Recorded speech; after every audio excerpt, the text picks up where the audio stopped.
Welcome to Chronically Healthy Life Show. When you hear the word chronically, do you automatically associate it with chronic disease? We all do. It's been programmed right into us. But what if we flip that whole idea on its head? Let's discover how we can create chronic health in our bodies, our minds, our finances, our relationships, and of course, in our lives. Let's jump right on in. I'm Andy, and joining me is my life partner in crime of everything, Minna. We took a family trip last week, right? And for us, family is the F word. So I'll let you start it. Yes, I love that. I thought that was going to be my line. But yes, when it comes down to family, it's one of those situations you either love them or you hate them. And I can't tell you if I love my family or hate my family. It's one of those love hate relationships. But as our families get older, it's always very important to do wellness checks on them. And it's been a while. Well, actually, not that bad. Maybe So 5 months, 6 months, six yeah. months, 6 months since we last did a wellness check of our parents. And Minna had some news that dad wasn't doing too well. So we said, oh yeah, we'll just go up there and check up on them, right? Yeah, I mean he's fine. And by the way, this love hate thing, I heard the other day that you can love a person but not like them. So that's what it is. You can love them but still not like them. Okay, so that then you can actually love and hate them then. Well, you don't have to hate them, you just don't have to like them. So there you go. Complicated. It's families, right? Exactly, but it's sort of interesting because at least in the way my family grew up, we were very. I was going to use the word strong, but I think that is the wrong word. A lot of everyone in my family, I come from a very large family, and I'm the smallest of 10 siblings, and we like to keep things to ourselves. I think that is probably the better word rather than saying I strong. think they like to be right. I'm always right. But anyways, it's interesting because for everyone in my family that gets sick, they keep it to themselves and they think they're stronger by doing so. But now, being the youngest, I'm always the one that is trying to tackle this, tackle that, and they don't realize the burden they can be to everyone else around them.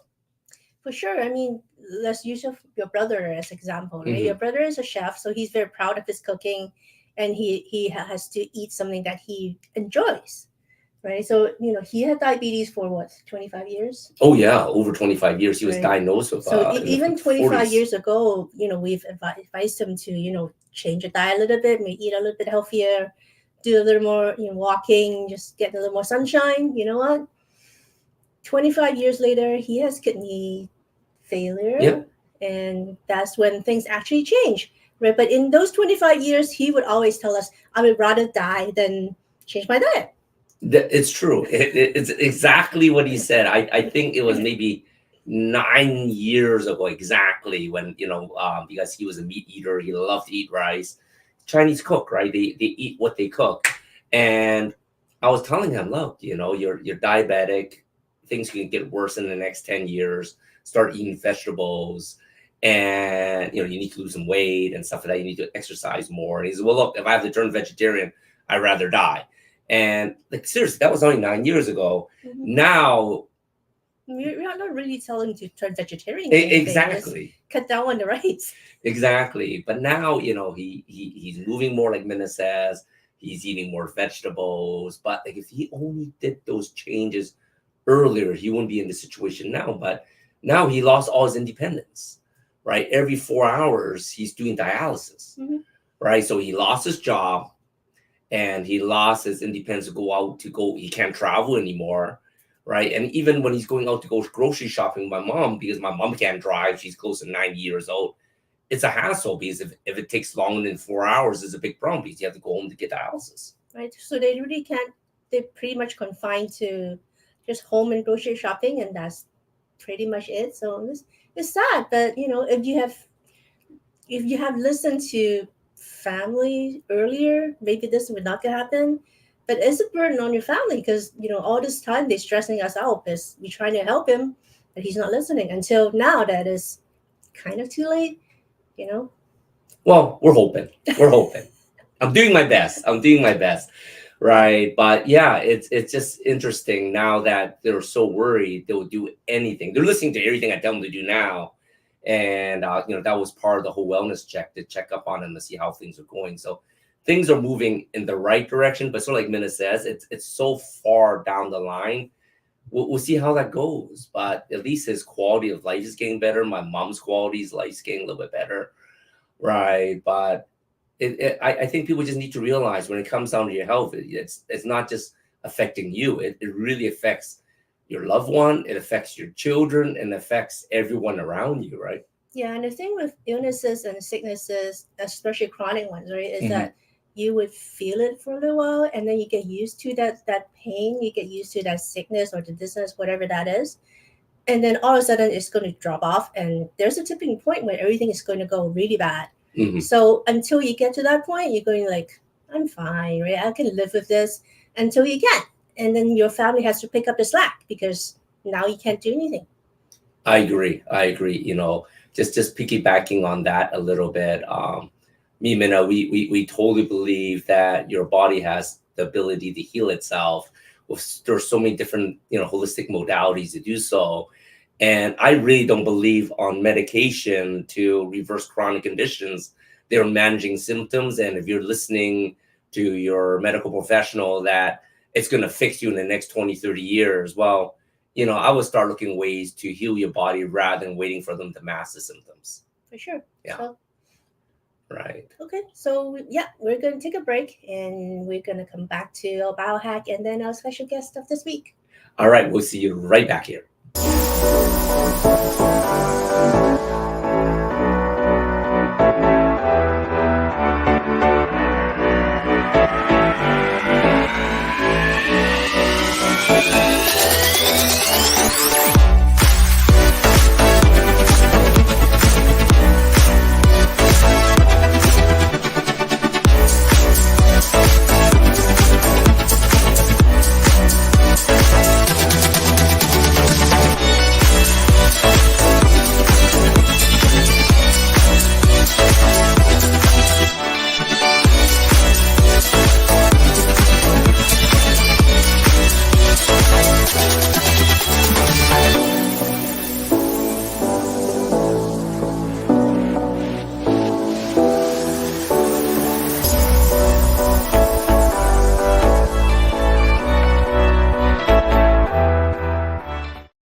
All right, strap in, folks. We're about to take a joyride through the fountain of youth.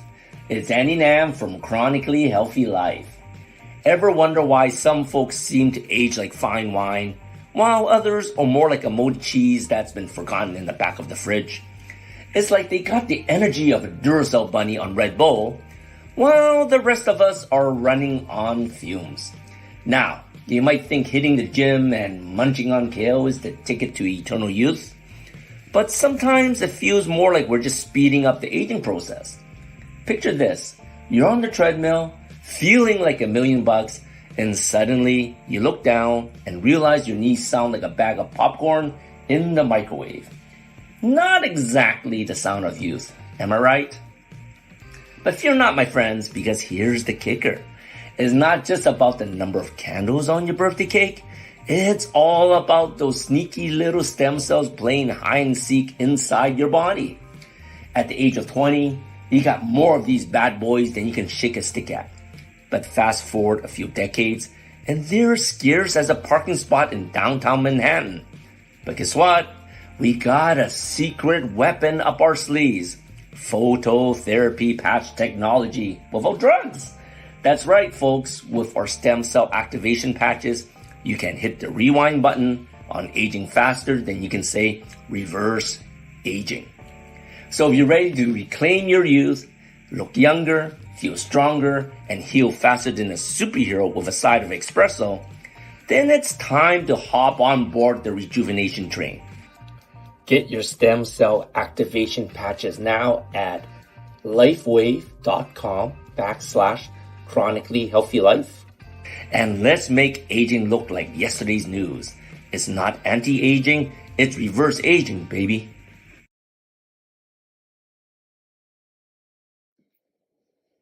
Welcome to Chronically Healthy Life. So today we're going to make mayonnaise. Now when you buy mayonnaise from the store, they're usually made with not really good ingredients. There's usually a lot of artificial flavorings, sweeteners, preservatives, and bad oils, which is really bad for you. It's highly inflammatory. And mayonnaise is incredibly easy to make. All you need is just egg and oil, basically. I'm gonna add a few more things to it to make it taste a little more closer to like a Japanese mayonnaise. So here's what we do. You need a stick blender and one organic egg, and you put in the whole egg. And make sure the egg is in room temperature because we're gonna use that as basically an emulsifier. So put in the egg. I'm going to squeeze in just a little bit of lime juice. Just a little bit. And I have here quarter teaspoon of Dijon mayonnaise.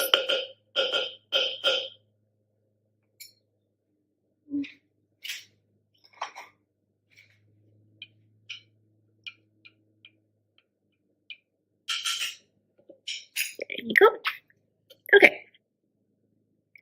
And because I wanted to taste more like the Japanese mayonnaise, which is a little bit sweet, I have here 1 tablespoon of malted sugar, which is 0 glycemic, but still tastes sweet and delicious. And a pinch of salt.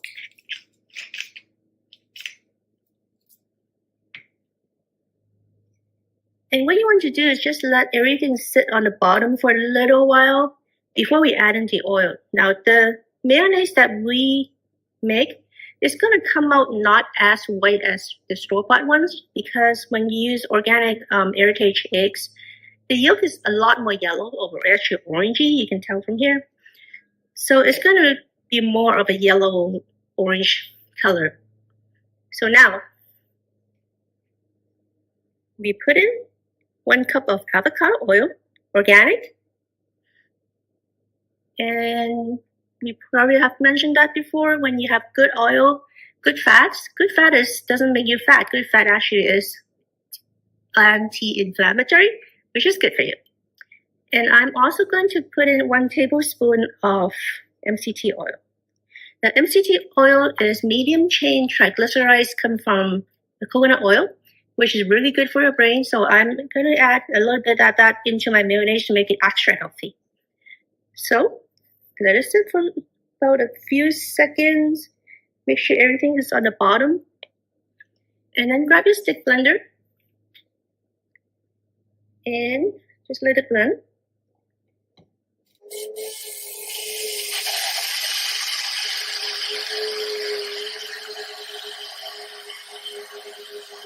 Now, when you first start blending it, make sure your blender is all the way to the bottom, and so that the mixture will emulsify from the bottom first.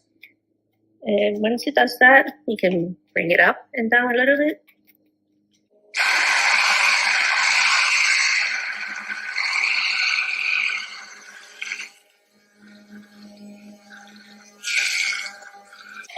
And now it is thickening. Just make sure that it's blended well.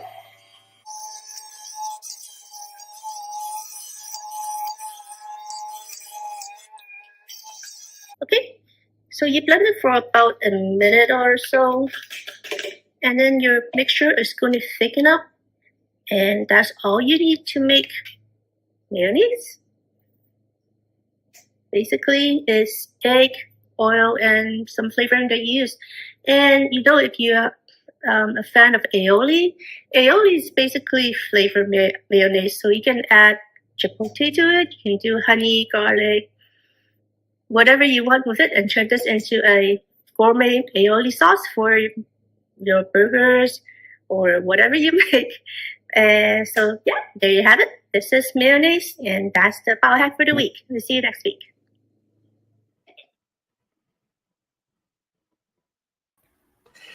Hello, and welcome back to the Chronically Healthy Life Show. I am so happy to introduce you today to Jennifer White. She is a clarity and action coach that helps people get clear on what they really want and take action to get it. After years of illness, anxiety, and depression, Jennifer experienced a health crisis through which she discovered the health-changing secrets of meditation. With the help of her doctor and lots of trial and error, Jennifer found tools and methods that not only worked with her ADHD brain, but also with her busy mom schedule. Jennifer now teaches those hard-won tricks and techniques to anyone who wants to meditate, but especially those who think they can't. Welcome, Jennifer. Thank you so much, Christy. I'm so glad to be here. We're glad to have you. So, why meditate? That's a pretty big question. We answered a lot of that in your bio. So, I think before I was prescribed meditation by my doctor, by the way, she literally wrote it out as prescription. Before that, I kind of saw meditation as something you did to be spiritual or something you did to get more enlightened. And that's great. Lots of people do that. And that's really awesome. But for my ADHD brain and my busy life, I didn't have time for that. That was not right. Like I tried meditation many times in college and then as a young adult. I just I didn't think I had the brain capacity for it. But when somebody says you either have to stay on this antidepressant that makes you sick or you can meditate, I went, okay, I guess I'm meditating. That's a no-brainer. Right? Yeah. Right?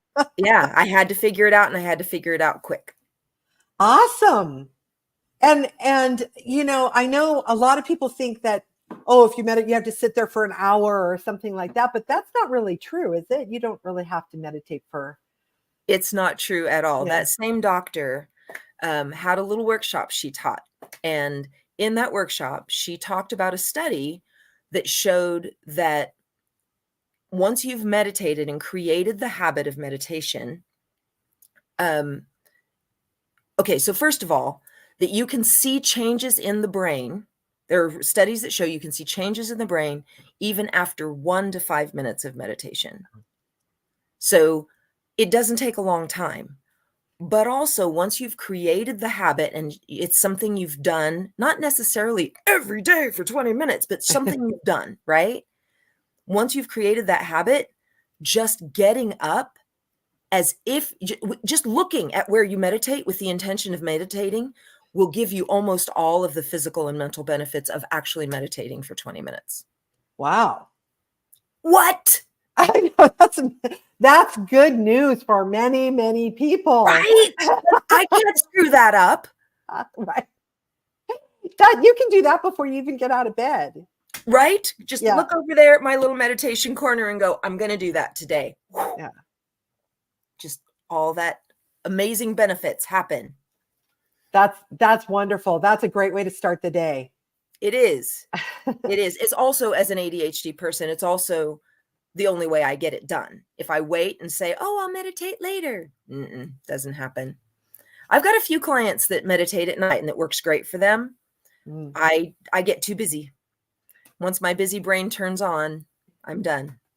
Right. I think that's probably a very key part of this is that you have to find what works for you 100% in your life. Because, if this one size fits all thing is an illusion, it just isn't real. Yeah. I have a client that actually locks her door and meditates at work because there are no children there. She doesn't have a husband asking her for anything. There's no distractions. So she just locks her door at lunchtime and does her meditation at work. I think that's a great idea. Right. And she's got a schedule at work, right? At home, the schedule kind of goes out the window, but it's at work, she has a schedule. So whatever works. I'm saying this to you people, whatever works. Whatever works. Hey, that's kind of what we have to do. That's a great way to make it a habit because And then too, for like you're in your example, if she can't get to it on the weekend, there's not all this guilt and anxiety because she knows that she's going back to work on Monday. Yeah. Yeah, exactly. And in the middle of the day is a great time. Any time that you can get yourself to meditate is a great time, period. That's all there is to it. But in the middle of the day is kind of really cool. I wish I could create that habit. Meditation lowers your blood pressure. Like, this isn't over time. It, again, studies have shown it immediately lowers your blood pressure, lowers your heart rate, lowers your respiration rate. More importantly, well, no, more excitingly to me, it lowers the bad fats in your blood. Again, not over time. One of the studies they did, they took people's blood right before they sat down to meditate, had them meditate for 20 minutes. These were not gurus. These were just people who'd just been taught how to meditate. Had them meditate for 20 minutes. And when they got up, the bad fats in their blood were lower. They did a second blood test after? Yes. Oh, wow. I love that. Like, it physically changed their blood right that moment. Like, my brain still does not, like, for some reason I'm cool with the blood pressure. Like, that sounds okay. Yeah, that makes sense to me. Yeah, meditation would lower your blood pressure. It cleans out your fats, cleans out the bad fats from your blood. That's crazy to me. I love that. I think that's, yeah, I love that. I've heard about, like, in similar, this is actually a physics thing, that your thought, if you're thinking about a molecule of water and you're visualizing it as a snowflake, it'll become a snowflake. And if you look at that same drop of water and visualize it as a snowball, it'll become, it's like your thoughts can actually affect the atoms. Yes. And yeah, which is interestingly a physics thing. A lot of people think that's woo-woo, but it's really not. Right? Yeah, they've proved that water thing. Yeah, that they've done it multiple times where people said mean things to water and people said nice things to water, and it changed the water. Yeah, like that doctor, is it Yamamoto? If that's correct, that might be wrong. The lake, that sounds right.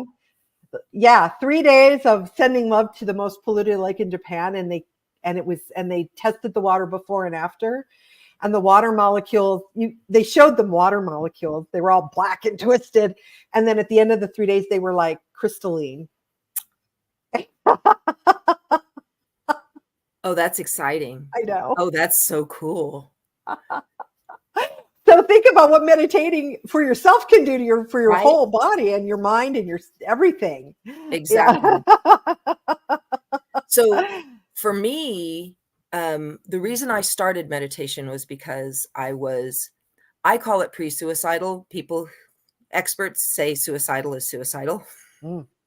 But I felt like I was not making any plans yet, but it sure would have been nice to just not wake up. That was where I was at, right?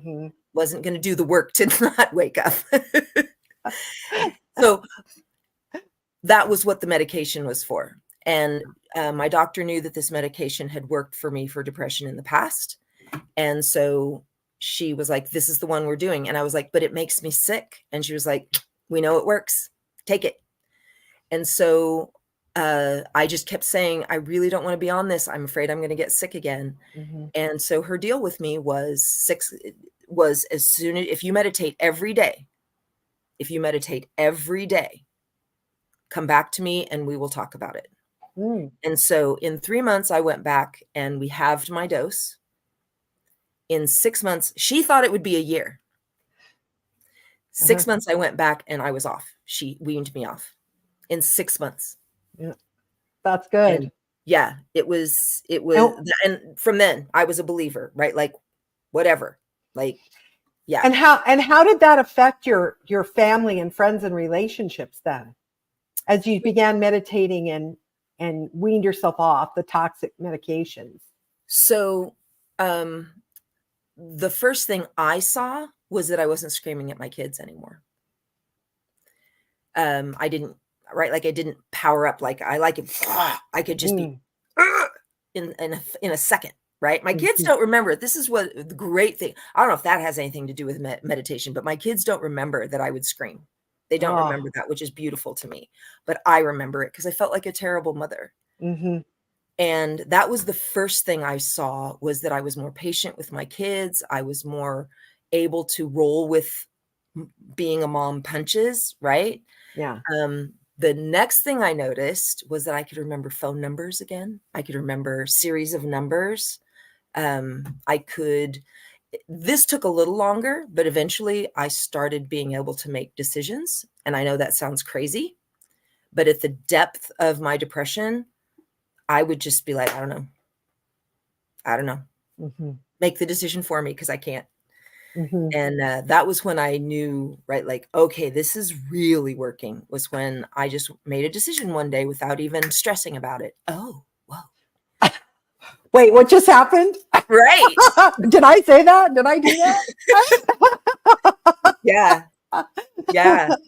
And that also makes a huge difference in your relationships, because when people are like, hey, can we do this thing? I don't know.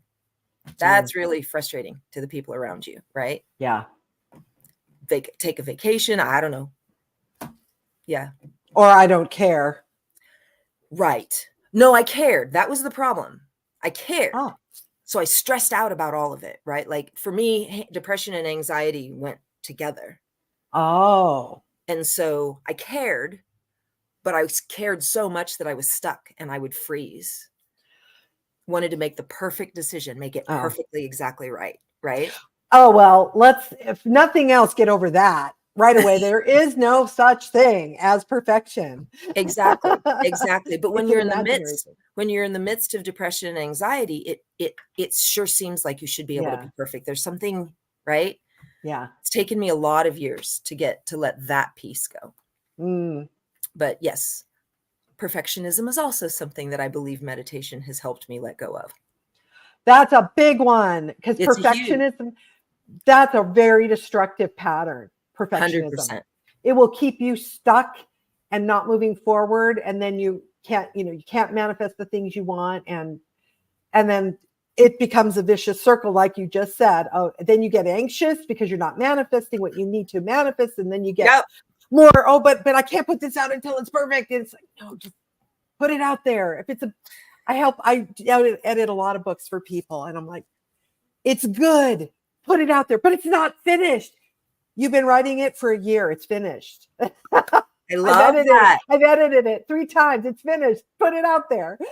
I love that. Yeah. And that's right. Like, so here's the other piece I love about meditation. I told you about the physical effects, but the mental effects are just as powerful. And one of the things I love about meditation, so when you first start meditating, I always encourage people to keep a notebook by their side, at least my people. And you just described my people to a T. They're perfectionists. They want to get it exactly right. They were perfect school children. They did everything the teacher told them to. They always knew the answer. And that's not reality in life, right? Like there is no way to get answers to, right? Like, nobody gives you a book with the answers in the back, right? Right. But so when you meditate, sometimes the answers come. Like this thing you've been trying to figure out, boom. It's like, I call it the download. 3 pieces to meditation that I love: downloads, discernment, and there's a third one that my brain just let go of. But the downloads are fabulous, right? Like, I'm sitting in meditation. I finally get my brain to calm down, and it's like a door opens in my head. Yes. And that answer I needed, boom, just drops in. It's amazing. Yes. I also know that my discernment got much better after starting to meditate. Not just being able to make decisions. That's the other one. Decisions, discernment, downloads. Not just being able to make decisions, but to feel good about those decisions. And that, to me, is discernment, right? Like sometimes we make a decision just to get it over with. And discernment makes you feel like, through meditation, I felt like I increased my discernment. I think that really connects you to your higher self, however, whatever word you want to call God, 100%. Higher self, whatever word, it's okay with me. It's all the same thing. That energy of like, oh yeah, I just took a breath and oh, I get it. And then you can move forward, and if it's not perfect, it's okay, because you feel good about that Yes. step. Yes. And yes, that's a wonderful feeling. Yes. Well, and the other thing I started to say is that's why I encourage people to keep a notebook. Oh yeah. Right. Because when people are first meditating, the crazy thoughts are what come in. Right. And so sometimes you just need to write them down. Just write it down. If you're afraid you're going to forget, oh, I didn't call my Aunt Martha. Oh, I need to do this thing. Oh, just write it down. And when I first started meditating, that notebook would have 5 or 6, sometimes 10 or 12 things written in it before I could let myself settle and actually meditate. But then the really awesome thing was once I did get into a little more of a habit. And when I'm talking habit, I mean like 1 to 3 minutes a day. That was all I could do for the first 6 months, at least, maybe 12 months of meditating, because I had so much anxiety that if I sat still for very long, I would just start go, like my brain would be like, you're missing something. You should be doing something. So literally, I changed my mental health in 1 to 3 minutes a day. A good day was 5 minutes. But that notebook was what allowed me to do that, because I would get those thoughts of, oh, I need bread. Oh, I didn't call his teacher back. Yeah. Then what started to happen, which was really awesome, which I call the mid, that was kind of like my mid. I quit having those tiny thoughts that were really pointless. Like, you need bread. You don't need to think about that. But then I started having those thoughts of, oh, I think I have a dental appointment today, and I forgot completely. And by sitting and meditating, that memory came, because I was still at the point where I wasn't organized very well, and I wasn't tracking. And meditation saved my behind so many times. Because you showed up for those appointments. Right? My brain relaxed, right? Like when you're tense and you've got all these thoughts running through your head, and you're like, the important thoughts can't get in. It's all it drives thoughts. Yeah, that's right. Right? So yeah, I think we've all had that happen to us. Yeah. So notebooks and downloads. Very useful. Yeah, very useful. Another cool thing that you guys might start is the dreams. I've heard people say, and I've experienced this too when I started meditating, is my dreams became more vivid. And I started doing a dream journal where I kind of jot them, and things started kind of clicking in for me. Like I just had one the other night that was very enlightening, and it was just how dreams are. But something came to me like, oh wow, I let go of this whole thing that I didn't even know that was still there.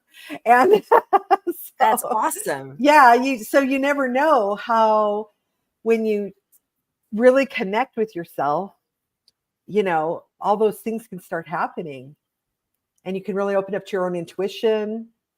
And yes, right? When you've been meditating, it's so much easier to just take a breath and step back from a situation, right? Whether it's a decision you need to make or a confrontation that you're in, it's so much easier to just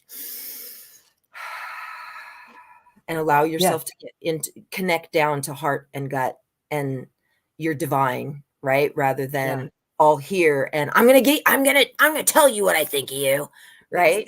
Spinning.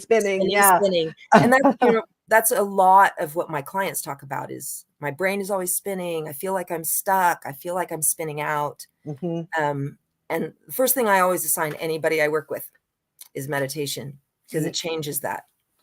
Seriously.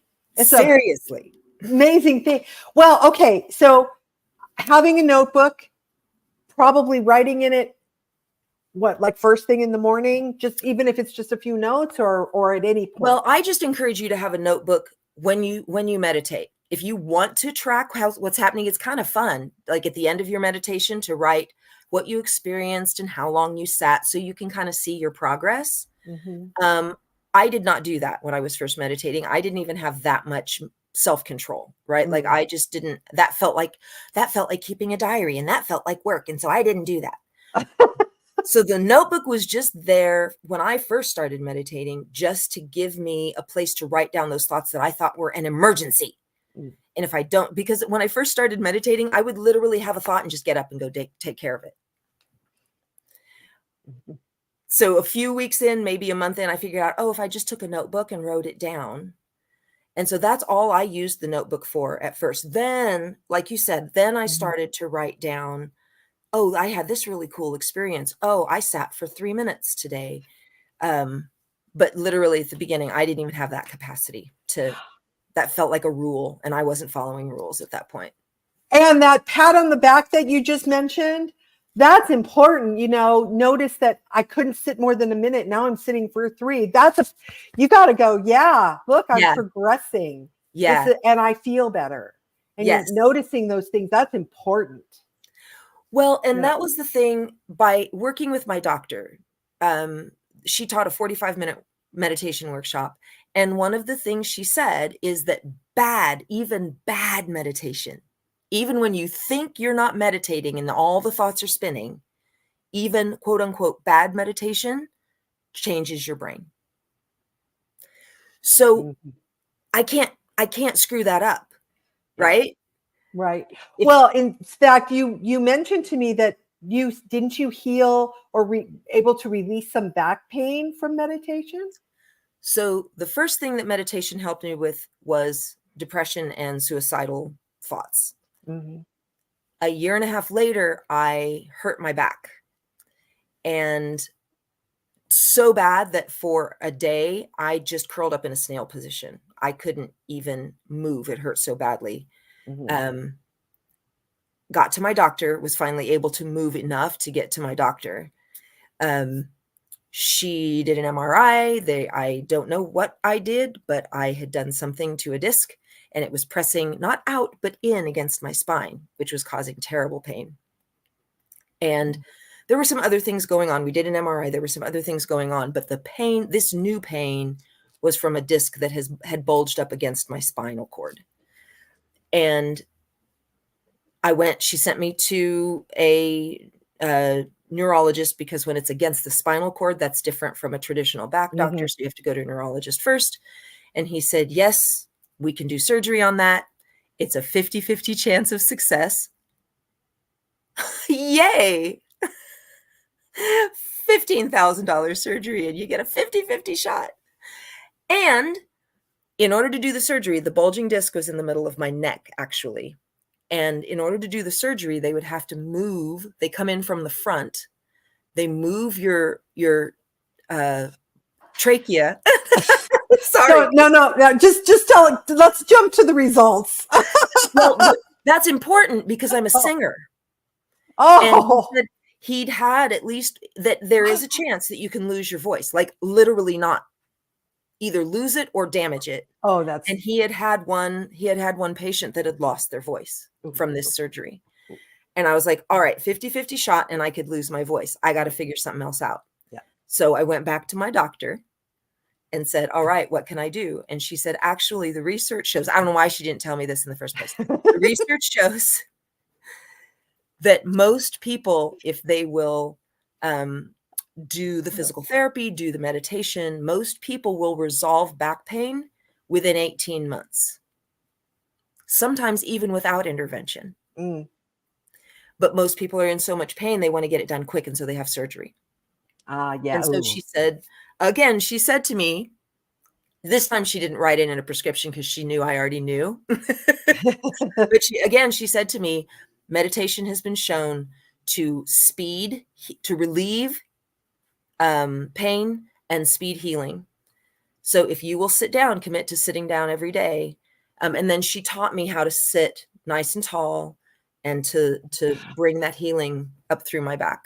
Well, speaking of that, I understand that you have a little meditation that we can do right now with our audience, maybe about 5 minutes, 4.5, 5 minutes. Absolutely. Okay, let's do it. All right. So if you are watching with me, Find a comfy spot, feet flat on the floor if you want. If you're a person that likes to cross your feet and sit cross-legged, do that. Whatever feels comfortable. And just let yourself breathe. As deep as you want, and release as much as you want. Another deep breath. And release. And as you feel that breath going in and out of your body, perhaps you can bring your attention to the tip of your tailbone and breathe into the tip of your tailbone.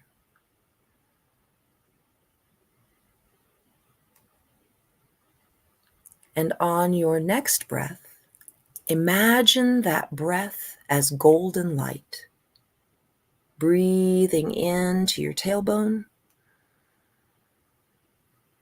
But this time when you breathe out, let that golden light glow. Again, breathing that golden light in, filling all the nooks and crannies of your tailbone, soaking into all the different parts of your tailbone, all those funny little pieces. And as you breathe out, set your tailbone aglow.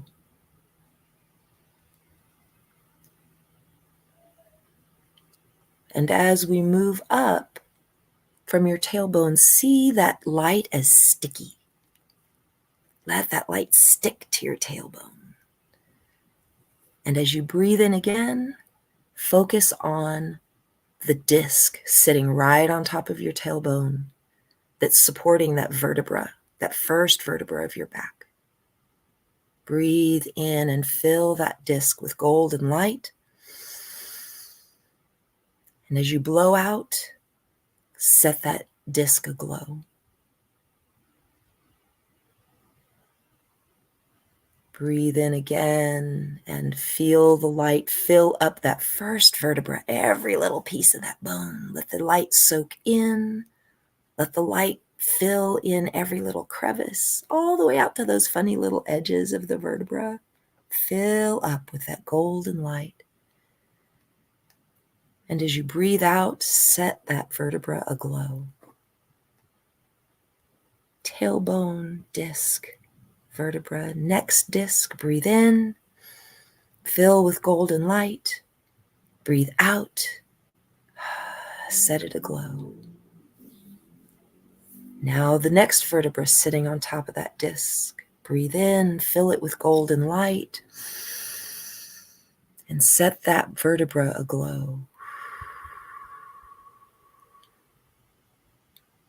Now, if you get stuck, if you feel like you need to focus on a disc or a vertebra, or even if you're still in your tailbone, that's okay. Stay where you feel that golden light needs to be. My injury was in my neck, and it took me, I think, like a month and a half to breathe all the way up into my neck. But my instinct knew to breathe and let that golden light fill. And my instinct also knew that the base of my spine was the root of the problem. So breathe in again to that next disc. We're in the middle back now. We're just above your lower back. Breathe in. Fill that disc. And now set it aglow. Now we're almost out of time for this. So what I want you to do is imagine you can breathe. Remember that you can do this meditation all the way up to the base of your skull. You can do it all the way up to the top of your head. But for now, starting where we just finished, somewhere right above your lower back, fill up all that stuff we did. Tailbone, 3 discs, 3 vertebra.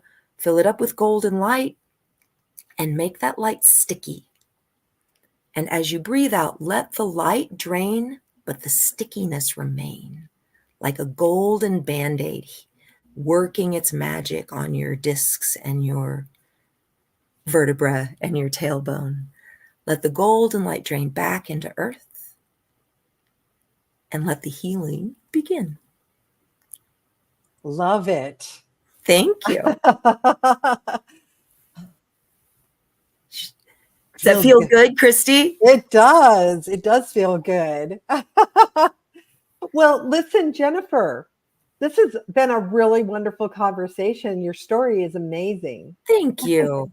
Thank you. How can our audience reach out to you? How can we find you? So there is, I think, what is that called? QR code. A QR code. You can put that on your phone, and that will take you to my contact page on my website. My website is listed there, clearingforlaunch.com. If you search Facebook and just do Jennifer White, Kansas City, I am the first one to pop up, but you have to say Kansas City because there's a million Jennifer Whites. But you can also go to jen.white.clearingforlaunch, and that will take you to my Facebook page. And you can also email me at jen@clearingforlaunch.com. But so here's the really cool thing. If you contact me in any of those ways after seeing this show, just put in either Chronically Healthy Life meditation or meditation, and I'll know that you were watching. And that will give you a free opportunity to come to my meditation, my 90-minute meditation workshop called Sit Still, Move Faster.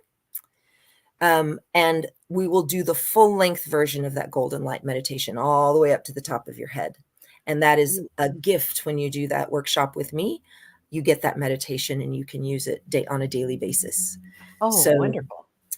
Yeah, thank you. It was a privilege. It was a privilege for me to be here today. So anyone who wants to just message me with either Chronically Healthy Life or meditation ! It doesn't have to be that picky. I'll know who you are. We got you. Yeah. Well, thank you, Jennifer, thank you. so much. We so appreciate you coming and helping us out with our show tonight. It was awesome. Wonderful. I'm honored. Thank you. All right, everybody, stay tuned. Coming up next is Kids Corner. Hey, everybody. We have more Halloween fun for this October. In this one, we're going to talk about some fun arts and crafts you can do with kids of all ages.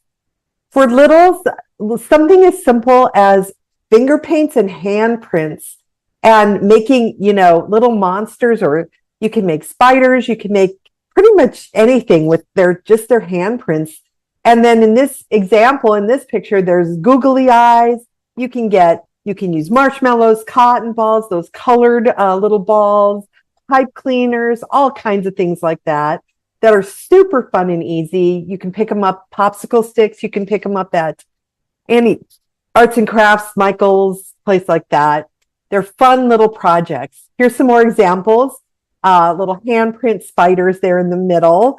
And you can draw the spider webs with a marker, or they can use glue, like white Elmer's glue, and then they can sprinkle them with glitter, or you can use coconut or sprinkles or anything like that to make it more fun and festive.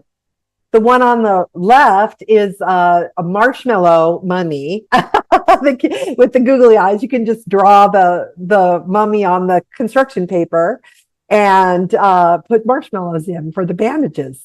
The one on the right is cotton balls and construction paper. So you can just make any fun little Halloween creature like a ghost, and the cotton balls, and then the construction paper. And all you really need is some glue. For older kids, I found these mummy candles. You can tell I was a teacher because I look for this kind of thing.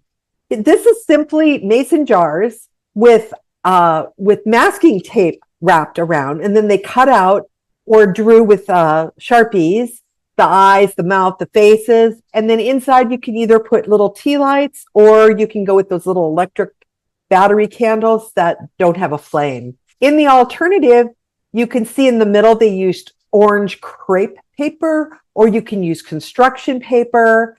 The one on the right, that one's got a little pipe cleaner coming out of his head. You can use popsicle sticks. You can use all kinds of stuff. The one on the right is also a little cup turned upside down. So if you turn it right side up, you can do it and then fill it with treats as well. So super fun and super easy for your kids for Halloween.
Hello, we are Mutts and Meows Rescue, a 501c3 nonprofit, foster-based, no-kill group. Mutts and Meows Rescue pulls dogs and cats from surrounding shelters in the greater Houston area. We even pick up dogs and cats abandoned on the streets. Mutts and Meows Rescue is foster-based and rely on your donations to keep rescuing. To know more about us is to know more about our furry friends and help them find their forever homes. Come visit us at Mutts and Meows Rescue on Facebook today and decide how you can make a difference.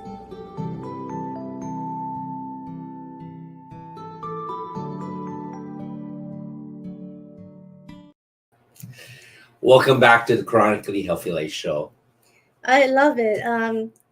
Jennifer did a great job in meditation. We've been meditating for a long time. I have a monkey brain, so it's really difficult for me to actually sit down and meditate. So I actually really enjoyed it.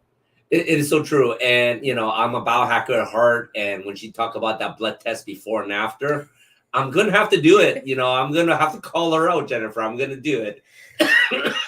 So join us back here on Friday at 7 p.m. CST. You can watch past episodes at watch.e360tv.com in the Vitality TV network.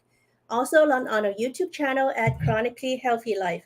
And if you'd like to know more about what we do and how we can help you live a chronically healthy life, visit us on our website at chronicallyhealthylife.com. And if you have any comments, questions, suggestions about our show, you can comment on our Facebook page, Chronically Healthy Life, or just email us at anything@chronicallyhealthylife.com. See you next time. See you next week.